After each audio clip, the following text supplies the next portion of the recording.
श्री शिवाय नमस्तुभ्याम। हर हर महादेव। देखिए आज की वीडियो बहुत ही खास होने वाली है, क्योंकि गुरुवार के दिन अगर हम कुछ उपाय करते हैं तो इससे हमारे जीवन से दुर्भाग्य समाप्त हो जाता है और हमारे सौभाग्य में वृद्धि होती है। देखिए गुरुवार का जो दिन होता है वो भगवान विष्णु को अत्यधिक प्रिय है, भगवान विष्णु को समर्पित होता है।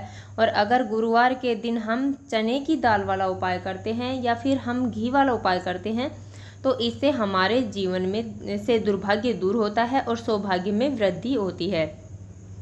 देखिए हम अपनी वीडियो में आपको 3 महा उपाय बताएंगे। पहला उपाय है 7 चने की दाल वाला उपाय दुर्भाग्य को दूर करने के लिए।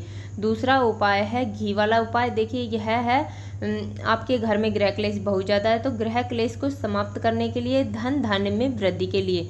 तीसरा महा उपाय है एक बेलपत्र का शहद का उपाय है, जो आपके जीवन से आपकी सभी मनोकामना है वो पूरी करेगा। पूज्य गुरु जी की कथा सुनकर समझकर समझाने का पूरा प्रयास करूंगी, इसलिए वीडियो को अंत तक जरूर देखना। और अगर आप भगवान शिव के अनंत भक्त हैं और भगवान विष्णु की कृपा पाना चाहते हैं तो चैनल को सब्सक्राइब जरूर करना। चलिए चलते हम पहले उपाय की ओर। पहला उपाय है 7 चने की दाल वाला उपाय हमारे जीवन में सौभाग्य की प्राप्ति के लिए। देखिए दुर्भाग्य को दूर करने के लिए हमें करना क्या, हमें लेना है 1 लोटा जल। लोटा है वो हम तांबे का लेंगे, उसमें शुद्ध जल हम भर लेंगे। उसके बाद में हमें लेना है 1 गुड़ का टुकड़ा।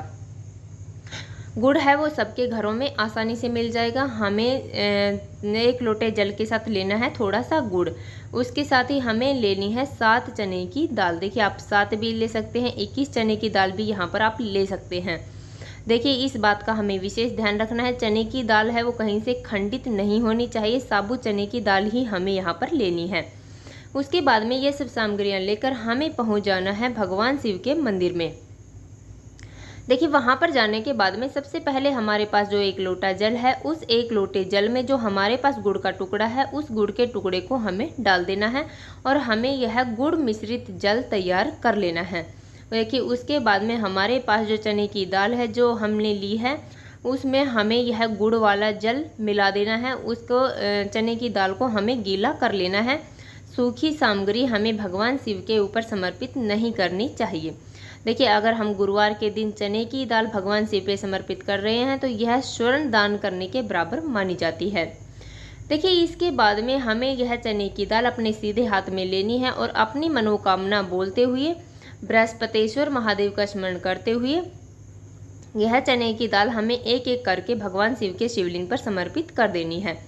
देखिए इस प्रकार हमें कर लेना है। उसके बाद में हमारे पास जो 1 लोटा जल है, गुड़ मिश्रित जो जल है, उस जल को हमें लेना है और थोड़ा सा जल हमें भगवान शिव के शिवलिंग पर, जहाँ पर गणेश जी का स्थान होता है, वहाँ पर हमें समर्पित कर देना है। उसके बाद में थोड़ा सा जल हमें कार्तिक जी वाले स्थान पर समर्पित कर देना है।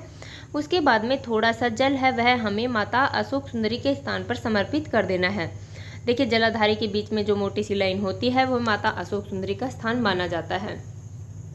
उसके बाद में थोड़ा सा जल हमें माता पार्वती के हस्तकमल पर समर्पित कर देना है। देखिए उसके बाद में बाकी बचा हुआ जल हमें थोड़ा सा जल उसमें बचा लेना है, पूरा जल हमें समर्पित नहीं करना है।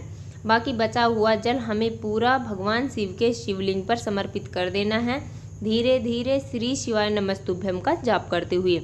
देखिए जल बहता हुआ जलाधारी से नीचे की तरफ गिरेगा, उस जल को हमें थोड़ा सा झेल लेना है और अपने नैनों पर, अपने कंठ पर और अपने मस्तक पर इसे लगा लेना है।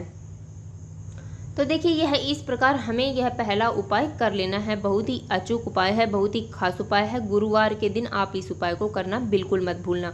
चलिए चलते हम दूसरे उपाय की ओर। दूसरा जो उपाय है वह भी बहुत ही खास है, घी का उपाय। देखिए 1 बूंद घी से हम यह उपाय करेंगे। देखिए यह उपाय है आप प्रदोष काल में करेंगे तो सर्वोत्तम रहेगा। प्रदोष काल का जो समय होता है वह सूर्यास्त के 45 मिनट पहले और सूर्यास्त के 45 मिनट बाद तक का समय माना जाता है। तो देखिए पूरे दिन में तो आप कभी भी इन उपायों को कर सकते हैं, परंतु अगर आप प्रदोष काल में करेंगे तो यह सर्वोत्तम रहेगा। हमें करना क्या, हमें लेना है थोड़ा सा घी। अगर आपको गौ माता का घी मिल जाए तो वह सर्वोत्तम रहेगा। उसके बाद में घी लेने के बाद में हमें लेना है 1 लोटा जल। लोटा है वो हम तांबे का लेंगे, उसमें शुद्ध जल हम भर लेंगे। देखिए जल हमें अपने घर से भर कर ले जाना है, अपने किचन से भर कर ले जाना है, क्योंकि पूज्य गुरु जी ने कहा है अपने घर से भर कर ले गया हुआ जल हमारे समस्त दोषों को समाप्त कर देता है। उसके बाद में ये सब सामग्रियाँ लेकर हमें पहुँच जाना है भगवान शिव के मंदिर में। देखिए वहाँ पर जाने के बाद में सबसे पहले जो हमारे पास 1 लोटा जल है, उस 1 लोटे जल को हमें धीरे धीरे करके भगवान शिव के शिवलिंग पर बृहस्पतेश्वर महादेव का स्मरण करते हुए, देखिए आपको स्क्रीन पर भी मिल जाएगा बृहस्पतेश्वर महादेव का स्मरण। देखिए आप गुरुवार के दिन यह उपाय कर रहे हैं तो हमें बृहस्पतेश्वर महादेव का स्मरण करना है। तो इस प्रकार बृहस्पतेश्वर महादेव का स्मरण करते हुए यह पूरा जल हमें भगवान शिव के शिवलिंग पर समर्पित कर देना है।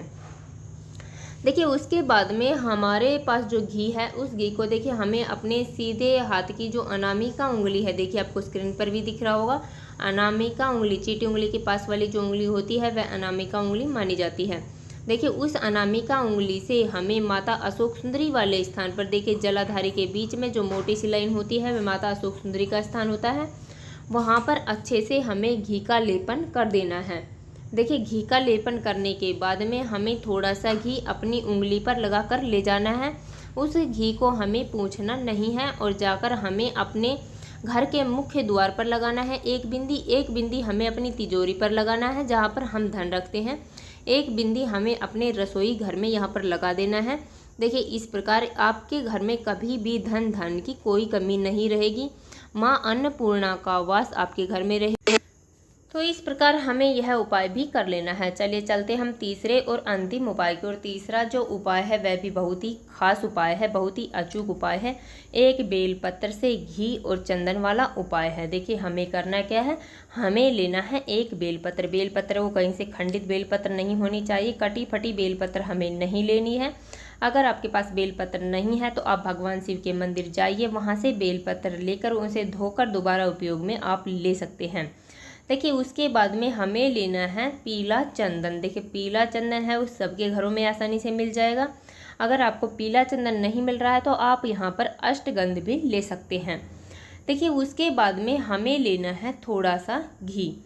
शहद से हम यह उपाय करेंगे। देखिए हमें थोड़ा सा शहद ले लेना है। शहद है वो सबके घरों में आसानी से मिल जाएगा।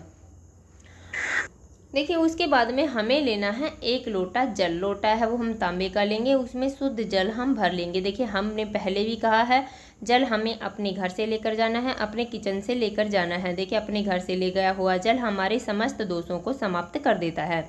उसके बाद में ये सब सामग्रियाँ लेकर हमें पहुंच जाना है भगवान शिव के मंदिर में। देखिए वहाँ पर जाने के बाद में सबसे पहले हमें भगवान शिव के शिवलिंग पर जो हमारे पास 1 लोटा जल है, उस 1 लोटे जल को हमें धीरे धीरे करके भगवान शिव के शिवलिंग पर समर्पित कर देना है। देखिए उसके बाद में हमारे पास जो एक बेलपत्र है, उस एक बेलपत्र की जो बड़ी वाली पत्ती होती है उस पर हमें अपने सीधे हाथ की जो तर्जनी उंगली होती है उससे हमें बीच वाली पत्ती पर चंदन का लेपन हमें अच्छे से कर देना है। उसके बाद में हमारे पास जो शहद है, उस शहद से बेलपत्र की 2 छोटी पत्तियां होती हैं, उन पत्तियों पर अच्छे से शहद का लेपन हमें कर देना है। देखिए इतना सब करने के बाद में उस बेलपत्र को हमें अपने हाथ में लेना है, सीधे हाथ में लेना है। सीधे हाथ में रखकर अपनी मनोकामना बोलनी है। देखिए यह जो हम लेपन करेंगे वह हमें अपने चिकने बेलपत्र की चिकने वाली साइड पर करना है। देखिए उसे अपने सीधे हाथ में रखकर डंडे का मुख हमें अपनी तरफ रखना है, पत्ती का मुख हमें आगे की तरफ रखना है और अपनी मनोकामना हमें बोल देनी है। जो भी हमारी मनोकामना है, जो भी इच्छा है वो बोल देनी है और उस एक बेलपत्र को हमें भगवान शिव के शिवलिंग पर समर्पित कर देना है। देखिए समर्पित करते समय डंडी का मुख है वो जलाधारी की तरफ होगा, पत्ती का मुख हमें ऊपर की तरफ रखना है। तो इस प्रकार हमें यह तीसरा उपाय भी कर लेना है और वहाँ पर बैठकर हमें अपनी मनोकामना बोल देनी है। जो भी हमारी इच्छा है, जो भी मनोकामना है वो बोल देनी है और अपने घर चले आना है। तो देखिए इस प्रकार 3 महा उपाय हमने अपनी वीडियो में बताए हैं। जो भी उपाय आपको अच्छा लगे, सरल लगे, वो आप यहाँ पर कर सकते हैं। तो देखिए हमने अपनी तरफ से समझाने की पूरी कोशिश की है।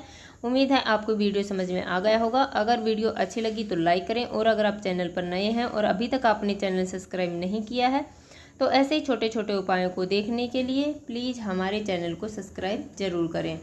श्री शिवाय नमस्तुभ्यम। हर हर महादेव।